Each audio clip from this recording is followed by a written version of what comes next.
நம்ம வந்து சாப்பிடாம கூட நம்மளால வந்து இருக்க முடியும். ஆனா தண்ணி குடிக்காம வந்து யாராலையுமே வந்து உயிர் வாழ முடியாது. நம்ம என்ன பண்ணுவோம்னா, வெயில் காலம் வந்தோனே அதிகமா தண்ணி வந்து குடிப்போம். குளிர் காலம் வந்தோனே அப்படியே வந்து தண்ணி குடிக்கிறத வந்து கம்மி பண்ணிடுவோம். ஆனா நம்ம உடம்புக்கு வந்து எப்பவுமே தேவைப்படுற சராசரி அளவு தண்ணி வந்து தேவைப்பட்டுட்டே தானே இருக்கும். ஒரு நாளைக்கு நம்ம 2ல இருந்து 2 லிட்டர் வரைக்கும் தண்ணி வந்து கண்டிப்பா குடிக்கணும்.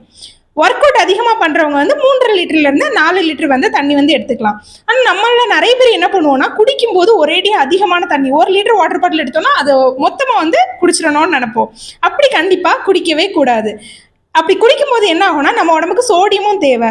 என்ன ஆகும், நம்ம அதிக தண்ணி குடிக்கும்போது அந்த சோடியம் வந்து டைலூட் ஆகி யூரின் வழியாக வெளியே போகிறதுக்கு வந்து வாய்ப்பு இருக்குது. ஸோ தண்ணி கண்டிப்பாக 2லேருந்து 2.5 லிட்டர் வரைக்கும் தண்ணி குடிக்கணும். அதை நம்ம வந்து கொஞ்சம் கொஞ்சமாக தான் தண்ணி தாகம் எடுக்கும்போது தான் தண்ணி வந்து குடிக்கணும். இந்த டிப்ஸ் வந்து உங்களுக்கு ஹெல்ப்ஃபுல்லாக இருந்ததுன்னா லைக் பண்ணுங்கள், ஷேர் பண்ணுங்கள், கமெண்ட் பண்ணுங்கள்.